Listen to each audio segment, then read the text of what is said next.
conosco. Meu Deus, fala aquilo que nós precisamos e não aquilo que nós queremos, porque a tua vontade é que permanece, porque o homem é pequeno, mas o Senhor é grande. O homem, meu Pai, é de baixo, mas o Senhor é de cima. A tua palavra, meu Deus, é que prevalece aqui, meu Pai, neste lugar. Por isso nós oramos em o nome de Jesus. Aleluia. Aleluia. Meus irmãos, a paz do Senhor. Eu queria ler um texto da Bíblia com os irmãos. 2 Samuel.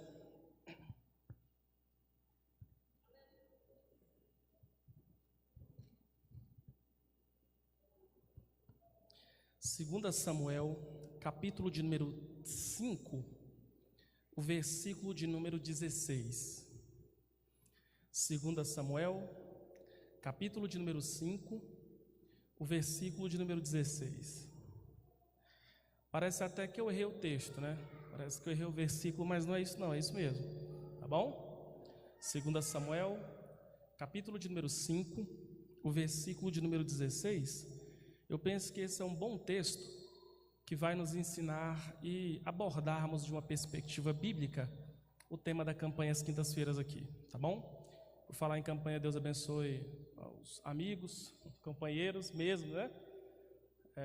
Gidel, pastor Paulo, pastor Sebastião, pastor Francisco, pastor Mário, enfim, Deus abençoe a todos, tá bom? Deus abençoe ao homem que me criou mesmo, né? Presbítero José Maria, em nome de Jesus, futuro pastor, tá bom? Deus abençoe ao cantor Jacó que está comigo. Deus abençoe a todos os irmãos, tá bom? 2 Samuel capítulo 15, o versículo 16 diz assim: E Elisama, e Eliada, e Elifelete. Vou voltar a repetir: E Elisama, e Eliada, e Elifelete. Pode se sentar.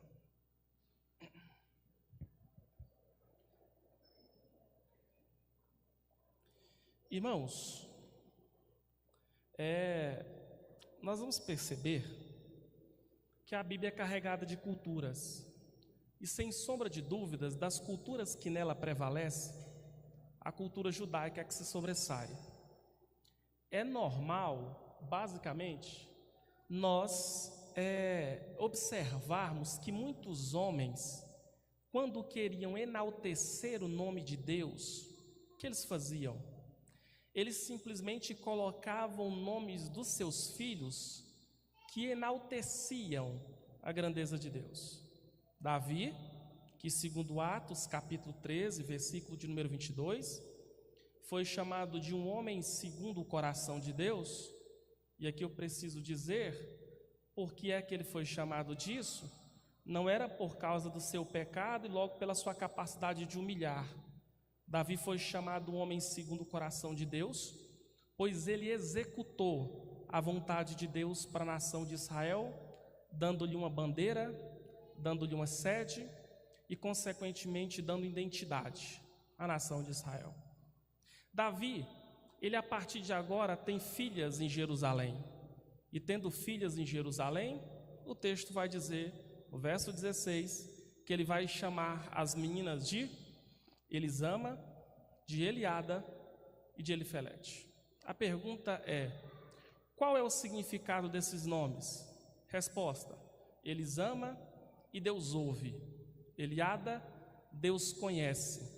Elifelete, Deus liberta. Qual é a minha proposta aqui hoje? Relembrar a você que Deus ouve, Deus conhece e Deus liberta. Simples assim. Starley, por que relembrarmos? Porque é normal, vez ou outra, nós acabarmos nos esquecendo sobre os vários atributos que Deus porta, sobre as ações de Deus para com seu povo. Então, nada melhor do que relembrarmos e tentarmos entender o que a Bíblia vai abordar sobre isso. Antes de mais nada, eu quero dizer para você isso: o nosso Deus, Ele continua ouvindo.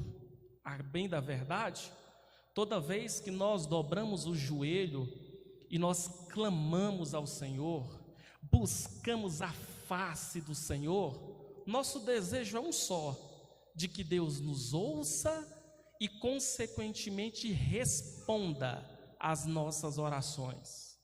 Esse era o clamor do salmista Davi. No Salmo 86, do versículo de número 1 até o versículo de número 4, por 3 vezes ele vai pedir: Senhor, me ouve, Senhor, me escuta, Senhor, me dá atenção.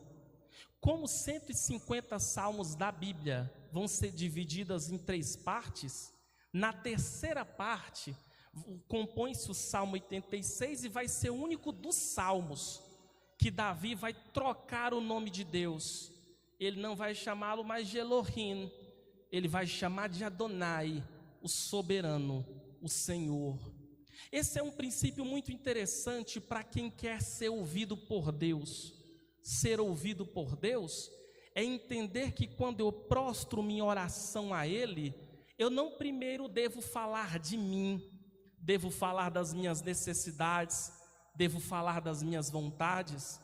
Se eu quiser de fato ser ouvido por Deus, eu preciso relembrar que eu não sou nada e que Ele é em todas as coisas, que eu não posso nada, mas o Deus que eu oro pode tudo, que o meu braço ele é frágil, mas o braço do Deus que eu clamo ele é estritamente poderoso.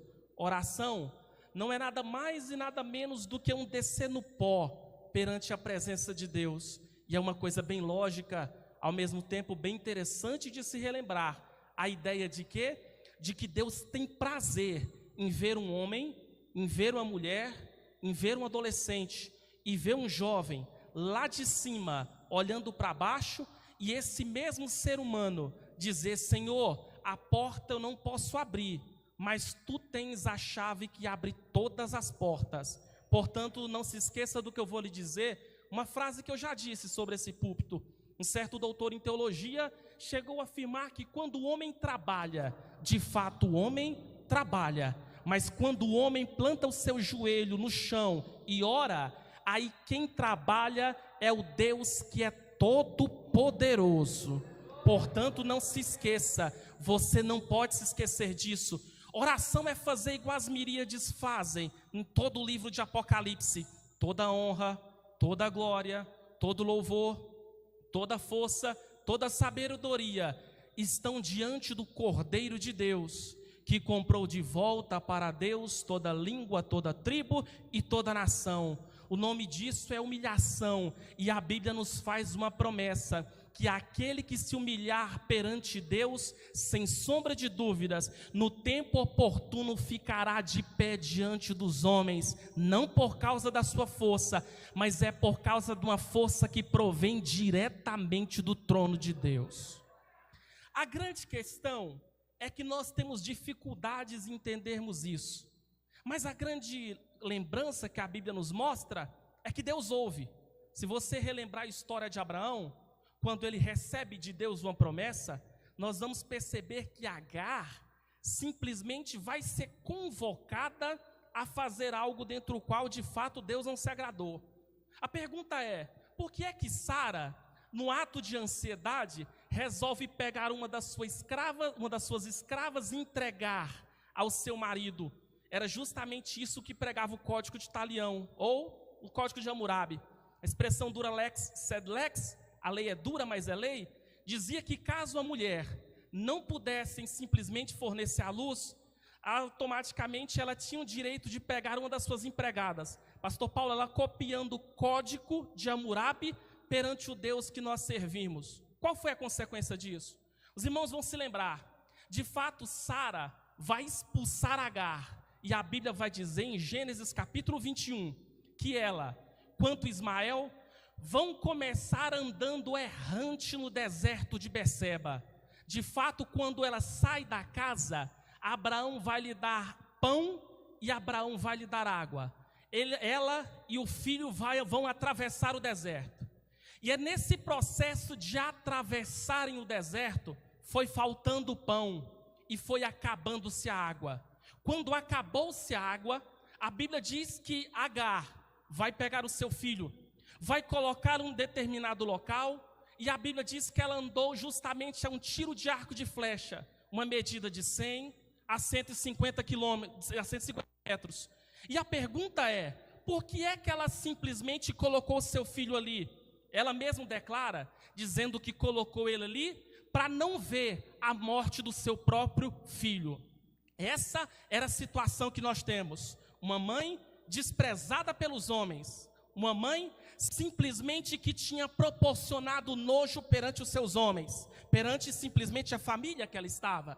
Mas a partir de agora, ela está andando com seu filho e ela vai colocá-lo justamente num local para morrer. E a dor deveria ser tão grande, mas tão grande, que ela simplesmente resolve dar-lhe as costas e chorar. É nesse momento que a Bíblia vai dizer que apareceu o anjo do Senhor. A letra A ali é maiúsculo, é teofania mesmo. É o próprio Deus que saiu do seu trono e veio na forma de um anjo. E a ordem foi essa: Agar, não temas. Essa foi a ordem. Agar, não fique com medo. Agar, não fique preocupada. Sabe por quê? Porque Deus ouviu, não foi a sua voz. Deus não ouviu, não foi o seu desespero. Deus não ouviu, não foi o seu clamor. Deus ouviu, foi o choro da criança. E é isso que eu quero relembrar a você. É por isso que oração proporcionada por 2, por 3, por 4, por uma igreja, ela é literalmente mais forte e mais poderosa. Porque pode ser que Deus não me ouça, mas pode ser que Deus ouça os senhores. Pode ser que Deus não me ouça, mas pode ser que Deus ouça minha mãe. Pode ser que Deus não me ouça, mas pode ser que a Fernanda tenha mais fé do que eu. E escute bem o que eu vou lhe dizer. A Bíblia vai chamar isso de intercessão. Eu tenho certeza que Satanás não me arrebentou, não é por causa necessariamente do meu clamor, é porque tinha alguém orando por mim. Creia no que eu vou lhe dizer. Aquele acidente de carro, você não teve a vida ceifada, não é por causa de você, ou por causa da sua possível imprudência, mas é porque tinha alguém de joelhos dobrado por você. E creia no que eu vou lhe dizer. Para intercessores e intercessoras, a sua tarefa é árdua, mas a sua tarefa é gratificante, porque creia no que eu vou lhe dizer, o Deus de Agar é o Deus dessa igreja, e Ele ainda ouve um coração quebrantado e contrito na presença do Senhor. Deus ouve. A pergunta é, por que é que Deus ouve? Por que é que Deus tem esse poder, de fato, para ouvir? O que Ele tem de tão especial? O que Ele tem de tão importante? É porque Deus consegue ouvir? Porque Ele tem um atributo que só Ele tem, que é o atributo da onipresença. Deus consegue nos ouvir, pois Ele está em todos os lugares, ocupando cada célula, cada próton, cada nêutron, cada átomo. Não tenha nada, não tenha um local que Deus não esteja em glória, em poder e em santidade. O Dr. Wayne Grudem simplesmente relembra o que é a doutrina da onipresença de Deus. Ele vai dizer assim: Deus não está limitado a dimensões especiais. É aqui que eu quero, espaciais, desculpa. É aqui que eu quero lhe fazer uma pergunta. Qual é a altura de Deus? Quantos metros Ele tem? Quais são as suas dimensões espaciais? Para você entender, eu acho que eu já devo ter falado isso aqui. É Ele quem pergunta para Jó, no capítulo de número 40. Ele vai dizer que ele simplesmente tem uma régua, e ele tem uma corda que mede o universo. Ele simplesmente relembra a Jó que nós somos um ser humano fraco, ilimitado, eu e você, dentro dessa igreja, que essa igreja está numa cidade, que com mais outras cidades, vão totalizar 246 municípios formando um estado, que esse estado com outros estados vão formar um país, e esse país com outros países vão simplesmente formar um planeta. E esse planeta com outros planetas vão formar um sistema com outros sistemas vão formar uma galáxia, e o telescópio Hubble diz que existem 200 bilhões de galáxias, e o Deus de Jó falando que mede as 200 bilhões de galáxias na palma das suas mãos. Escute bem o que eu vou lhe dizer. Não tem um local que Deus não esteja. Não tem um local que Deus não tenha jurisdição. Não tem um continente que Deus não entre. Não tem um coração duro que Ele não perfure. Não tem uma porta que Ele não abra. Não tem uma casa que Ele não pode ser liberta por Ele. Eu venho aqui dizer para você, acalma. Deus está ouvindo a oração do seu coração. A sua família vai se dobrar perante o Senhor. Deus ouve, Deus ouve, Deus ouve, porque Ele conhece todas as coisas. Deus conhece simplesmente porque Ele está em todos os lugares. Não tem detalhe. Muitos de nós, alguns são altos, alguns de nós são baixos, alguns de nós somos mais fortinhos, outros mais magrinhos. Mas o que Deus me trouxe aqui é relembrar a você: não existe uma régua que dê conta de medir a altura do nosso Deus. Não existe simplesmente uma corda que dê conta de defini-lo. Sabe por quê? Porque o nosso Deus, ele é estritamente grande. É em Apocalipse que João conta 25 tronos, 24 tronos assentados com anciãos. Mas ele mesmo diz: eu vi um trono maior do que todos os tronos. E eu quero lhe relembrar, não existe alguém com um trono maior do que o dele. Não existe alguém que seja mais alto do que ele. Não existe alguém que seja tão poderoso igual ele, porque o nosso Deus, ele é suficientemente poderoso. Só que às vezes nós nos esquecemos disso. Mas Deus nos vivifica aqui nessa noite para relembrarmos: Deus ouve a oração do justo. Ele ouve a oração da fé. Ele ouve a oração que se clama. Qual é a primeira oração que Deus ouve? É a que eu oro em pé? É a que eu oro sentado? É que eu oro de manhã, de madrugada, de tarde, de noite? Não. A oração que Deus ouve é a oração da fé. Então é por isso que nós não podemos nos esquecer do que João escreve à igreja de Éfeso. Era uma boa igreja. Quando Jesus elogia aquela igreja dizendo que era uma igreja que trabalhava, a palavra grega é kopos, significa que eles trabalhavam até suar. Mas Deus diz assim: eu tenho porém contra ti que tu deixastes o teu primeiro amor. Era uma igreja de uma boa teologia. A capacidade dos obreiros era fantástica de detectar heresia. Mas era uma igreja que estava amando mais a obra de Deus do que o Deus da obra. Isso é perigoso. Porque aquela igreja tinha teologia na sua cabeça, mas estava faltando fogo no coração. Para uma daquelas igrejas, Jesus simplesmente convoca a ideia de que o fogo precisa brotar no coração. Irmãos, uma das coisas que me deixa mais triste: eu vejo o camarada que lê 15 páginas de teologia sistemática e já sai se achando bom dos teólogos. Teologia sem fogo é nada. E grave o que eu vou lhe dizer: nós que estudamos teologia devemos ficar atentos, porque nós somos os mais propícios a se parecer com Satanás. Que conhecemos tudo sobre a Bíblia, mas que infelizmente não queremos um compromisso sério com o Deus que está sentado no trono. Então o que eu quero que você compreenda? Se você estiver vindo para a igreja, preocupado mais com o pregador do que com a pregação, preocupado mais com o ministério de louvor do que o Deus que é louvado, está na hora de simplesmente nós lembrarmos de onde caímos, nos arrependermos e voltarmos a amar Deus como amávamos no começo da nossa fé. Aí Deus ouvirá nossas orações e não vai ter Golias que vai nos atrapalhar a alcançar as promessas de Deus para nós.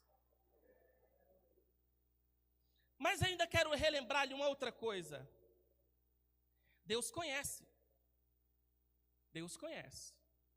Deus ouve, Ele ama. Eliada significa que Deus conhece. Para ilustrar melhor o que eu quero dizer, eu quero relembrar uma teoria descrita por alguém Fernando e outros pedagogos vão saber quem foi Howard Gardner, o teórico das múltiplas inteligências.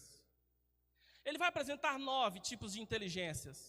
Ele vai dizer que tem inteligência matemática, linguística. Ele vai dizer que tem inteligência sinestésica, enfim, religiosa. Então, o que nós concluímos? Que Deus, ele é um ser múltiplo inteligente. Todas as ciências provêm dele. E ele é tão bondoso que ele distribuiu essas ciências aos seres humanos. Agora, o que eu quero que você não se esqueça? O nome dessa inteligência, eu defino ela como ciência, conhecimento. Uma certa feita eu fui pegar a Luíla lá na faculdade, onde ela estudava aqui. E eu me lembro que aconteceu uma cena, que isso vai ilustrar perfeitamente, que eu quero que você compreenda, e que você aplique, que Deus conhece tudo.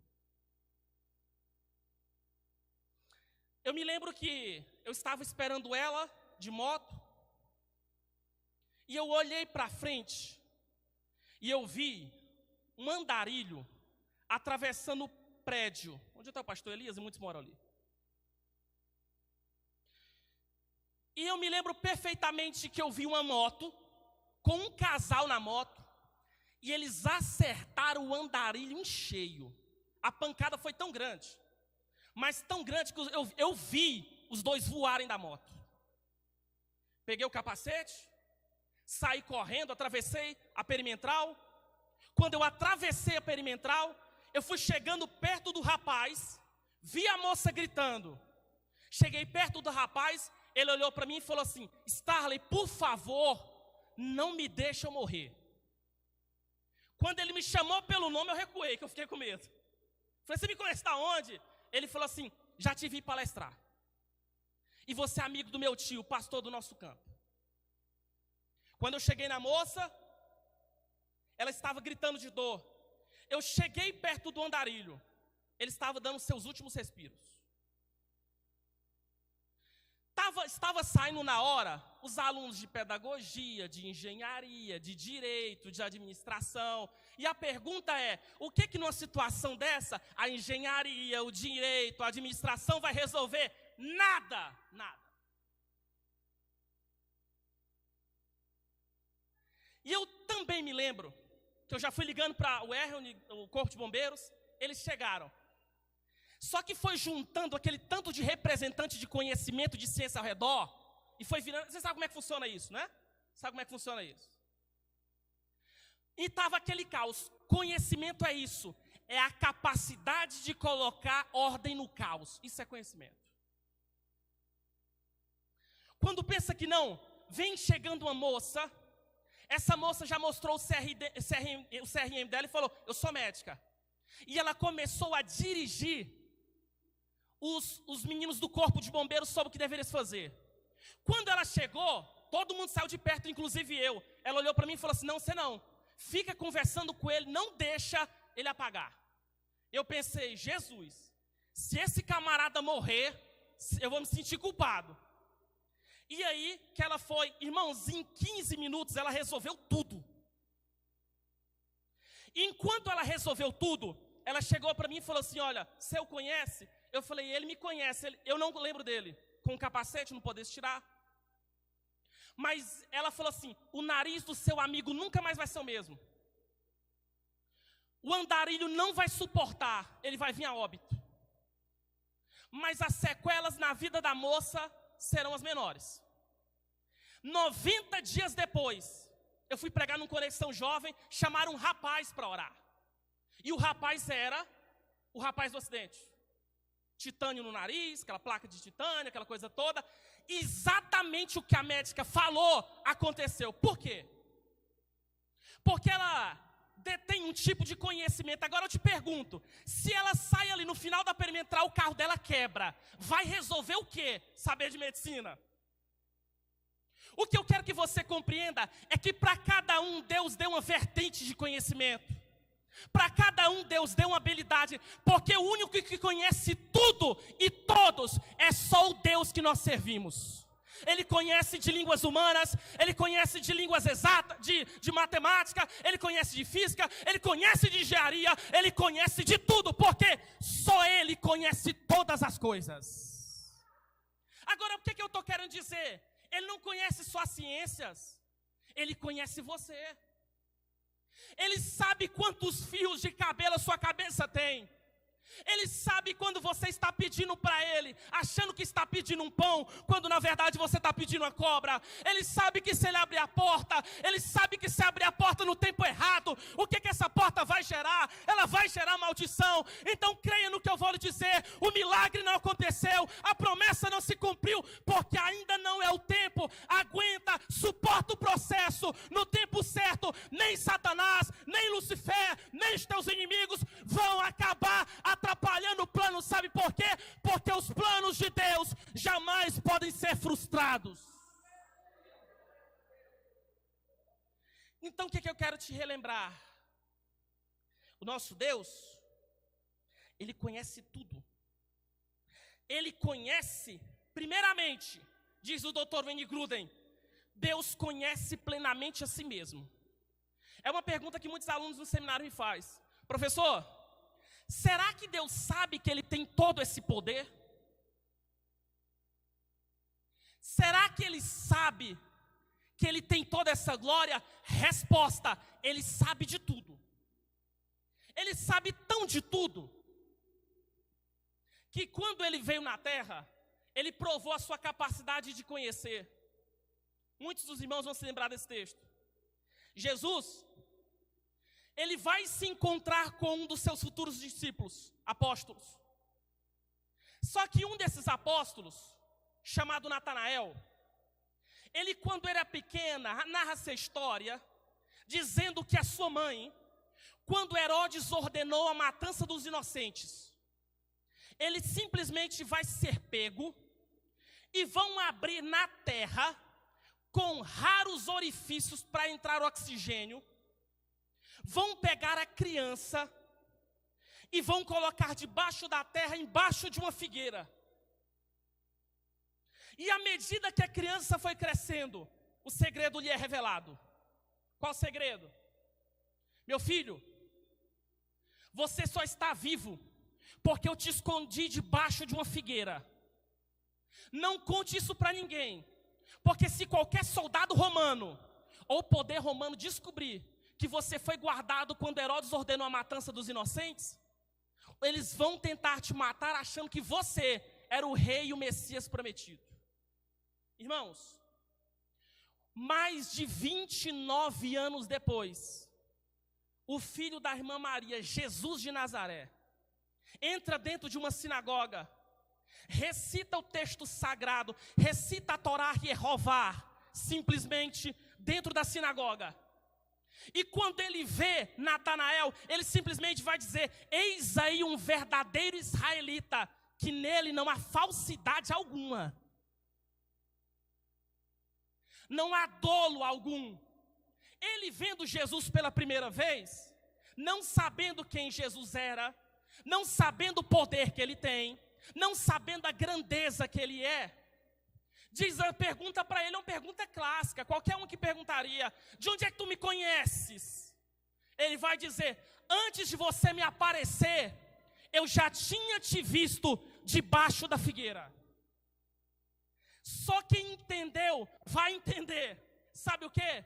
Que Jesus conhece o passado, Jesus conhece o presente e Ele conhece o futuro. É Ele quem levanta Isaías para dizer: assim como os céus são mais altos do que a terra, assim são os meus pensamentos mais altos do que os vossos pensamentos, diz o Senhor dos exércitos. Então creia no que eu vou lhe dizer. Se Ele não está te dando, é porque Ele sabe que você não tem estrutura para aguentar. Por quê? Porque Ele conhece.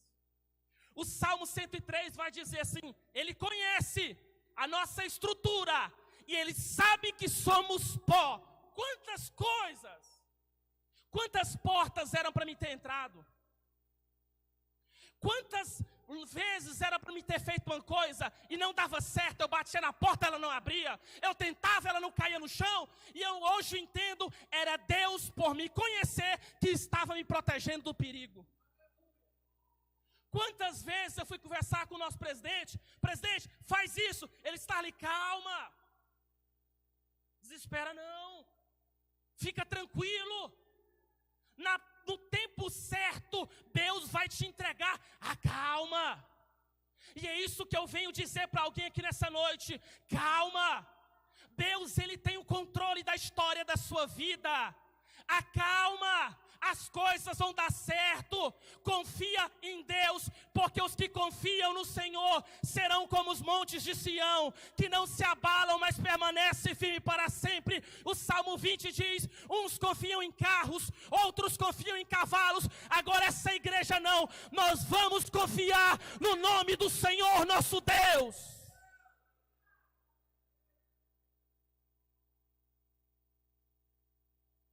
Então nós temos que entender que Deus nos conhece.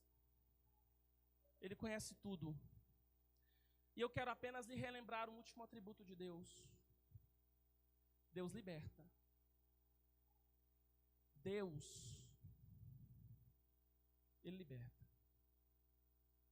E talvez você me diga assim, Ele liberta de quê? Ele liberta de nós mesmos.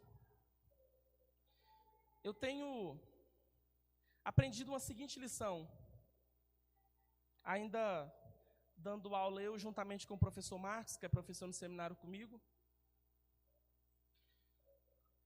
e nós estávamos tentando responder por que é que quase 3 milhões de pessoas no deserto, que viram Deus prover, promover e proteger, por que que no livro de Números Deus executa o projeto de definhar aquele povo no deserto?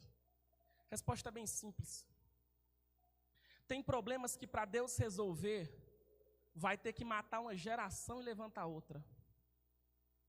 Chega um momento na cabeça de muitos, que eles não estão dispostos, eles dizem que se essa luz é vermelha, acabou. Só que como Deus é um Deus que nos levanta para andarmos em novidade de vida, creia bem no que eu vou lhe falar. Deus nos liberta da nossa mente medíocre. Esse que era o problema da nação de Israel. Uma mente que estava disposta a estar com Deus enquanto eles viam milagre. E Santo Agostinho diz que nós devemos ficar atentos no evangelho que só prega milagre, ainda que ele faça chover milagres. Porque os milagres eles podem nos colocar justamente diante de Deus, não é por aquilo a quem Ele é, mas é por aquilo que Ele nos dá. Então caindo codornas do céu, caindo pão do céu, brotando água do meio da rocha, ou não brotando água do meio da rocha, vamos continuar avançando, porque em Canaã é o propósito que Deus escolheu para nós. Recentemente eu falando em uma ministração, eu falando justamente isso que essa teologia do coaching tem pregado. Sabe o quê? Foca no propósito. Foca no propósito. Vença o processo. Mas eu vim aqui lhe dizer o contrário. Vença a si mesmo. Com a ajuda de Deus. E se liberte justamente. Esqueça um pouco o propósito. Foque no processo. Sabe por quê? Se Deus prometeu um trono para José, o camarada está preso, Paulinho. O camarada foi caluniado. Você acha que dentro de uma prisão, de uma masmorra egípcia, dá para ficar pensando em trono? Tenta sair de dentro da prisão. Você acha mesmo que uma calúnia, o comandante real da guarda egípcia querendo te matar, dá para ficar preocupado simplesmente em trono, em glória, em promessa? Não dá. Quem está fazendo faculdade não pode estar pensando apenas no diploma, tem que vencer um gigante por dia. Não se esqueça que se você não sair do deserto, você não vai chegar em Canaã. E é por isso que alguns dizem, mas quem tem promessa de Deus não morre. Quem tem promessa de Deus morre e morre no deserto.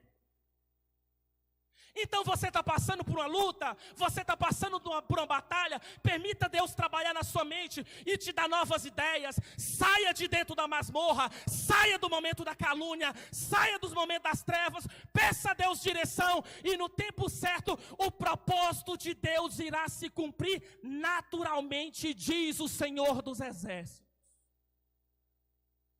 Jesus está disposto a libertar-nos de quê?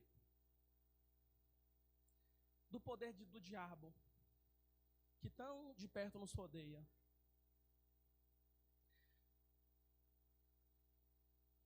A Bíblia diz que Jó, no livro de Jó, que quando Deus perguntou para Satanás, de onde vens? Vocês lembram? De rodear a terra e de passear por ela. Você não passeia cabisbaixo, triste, preocupado. Você passeia tranquilo, de boa. É assim que Satanás está. Então quero relembrar a você que Jesus um dia passou a noite no monte de oração. Sabe o que aconteceu? Ele desceu do monte. E quando ele desceu do monte, repara se você já viu essa cena. Ele viu 9 apóstolos lutando contra um demônio que estava possuindo um jovem, e os judeus chamavam de jovem lunático, porque como ocorrem as mudanças na lua, acontecia a mudança dos temperamentos na vida daquele jovem. Quando o pai da criança, a bem da verdade era um homem, né? Vê Jesus descendo do monte, olha bem para cá. Vê Jesus descendo do monte. Ele desesperado, o desespero de um pai para um filho, né? De uma mãe para uma filha. Diz assim: Senhor, tem misericórdia de mim. Eu apresentei o meu filho aos teus discípulos e eles não puderam expulsar.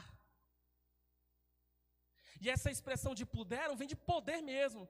Eles não davam conta, eles não têm poder para expulsar. Aí Jesus olha dentro dos apóstolos e parece-me que a gramática grega remete à tese que Jesus gritou com eles. Qual deve ser o conteúdo que faz Jesus gritar com seus discípulos? O que ele vai falar que vai deixar ele irado com seus apóstolos? Sabe o que ele vai gritar? Ó geração incrédula, até quando eu estarei com vocês? Vocês não creem. Aí eu fico me perguntando, como é que aqueles homens que andaram com ele, comeram juntamente com ele, esses homens que passaram o tempo todo do lado dele, ele vai chamá-los de incrédulos, de falta de fé. Mas o próprio texto vai responder. A Bíblia Sagrada vai mostrar que Jesus chega e repreende o demônio. Para mostrar-nos, sabe o quê? Que Jesus liberta de demônios. Que Jesus é mais poderoso do que demônios. Que Jesus é mais glorioso do que demônios. Irmãos, Jesus liberta e tem poder de libertar da opressão demoníaca, da opressão maligna, da ingerência satânica. Creia no que eu vou lhe dizer. Jesus, ele é mais poderoso do que Satanás. Satanás, segundo Martinho Lutero, não é nada mais e nada menos do que um cachorro na coleira do próprio Deus. Satanás, ele se curva para o Deus que é todo poderoso. Então descrave a sua, literalmente o medo, o pavor, o distúrbio que você tem de Satanás e comece a colocar a sua fé na seguinte doutrina bíblica: Jesus é maior do que os demônios, Jesus é maior que Satanás, ele liberta do poder das trevas, ele faz o inferno tremer, ele tem poder para literalmente destruir todos os demônios. E acredite, Jesus é poderoso. Mas alguma coisa vai me impressionar. Os apóstolos que representavam a igreja que não resolve o problema, a igreja fria, a igreja que não crê, mas chega perante Jesus e vão fazer aquela pergunta, se fosse nós perguntaríamos: Senhor, por que é que nós não conseguimos expulsar o demônio? Jesus, num tom um pouco mais brando, vai dizer assim: sabe essa casta? Ela só expulsa com oração e com jejum. Sabe como é que Jesus define os incrédulos? É aqueles que já não oram e aqueles que já não jejuam como jejuava antes. De pouco a pouco, sua espiritualidade vai mirrando e vai mirrando, e o fogo do Espírito vai simplesmente se esvaindo. Então, não se esqueça que Jesus liberta, mas você e eu precisamos demonstrar para Ele que oração e jejum é literalmente um método para nós demonstrarmos a nossa fé, porque se eu orar e jejuar, Jesus vai descer e vai pôr as mãos na minha casa, e todos os demônios vão bater em retirada para o louvor e para a glória de Deus. Fique de pé.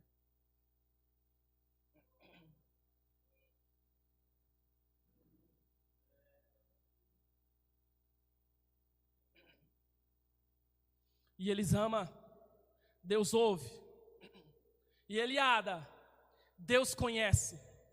E Elifelete, Deus liberta. O Salmo 142, verso 7 diz: Senhor, tira a minha alma da prisão.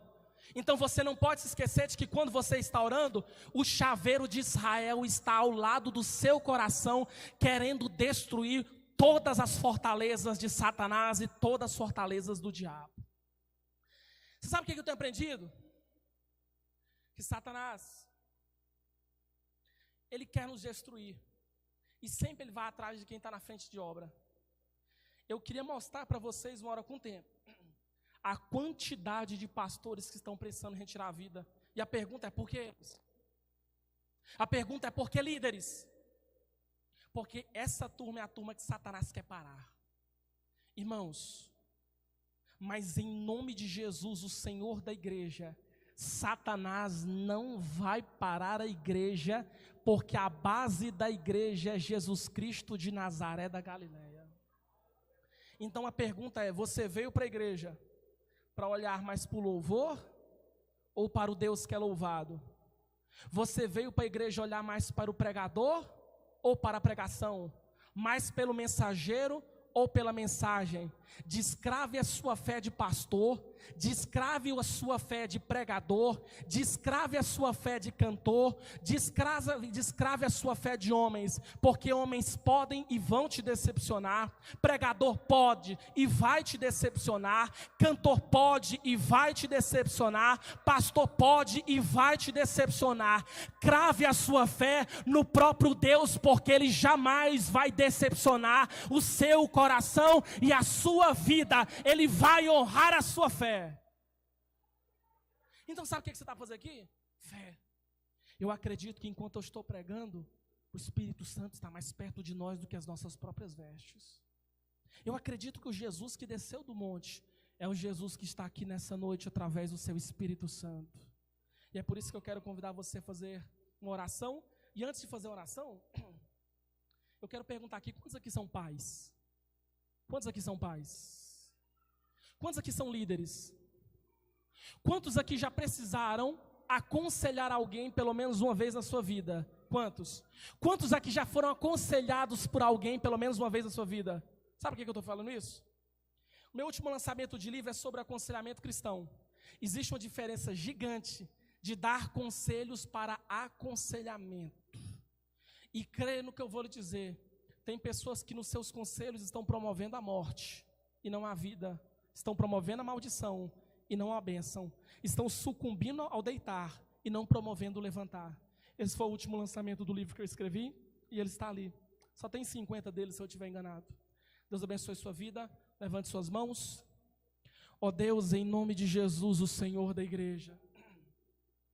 Espírito Santo, ouve a nossa oração. Espírito Santo, ouve a oração dessa tua serva, e por mais, Senhor, que os demônios tenham atrapalhado, Senhor, essa oração chegar ao teu trono, ou chegar na pessoa como resultado de milagre. Senhor, proporciona uma batalha no mundo espiritual, igual tu fizeste com Daniel.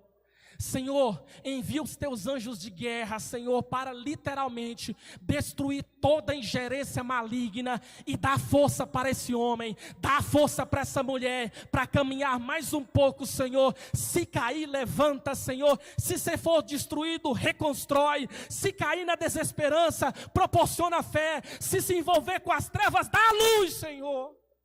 Espírito Santo, tu és o Deus que conhece essa igreja, conhece o coração dos obreiros, conhece o coração do líder dessa igreja, tu conhece o coração de cada membro dessa igreja. Senhor, a tua palavra diz que o Senhor conhece a nossa estrutura e sabe que somos pó. Ó Deus, ordena a tua bênção e a tua vitória. Espírito Santo, manifesta a tua graça, até, Senhor,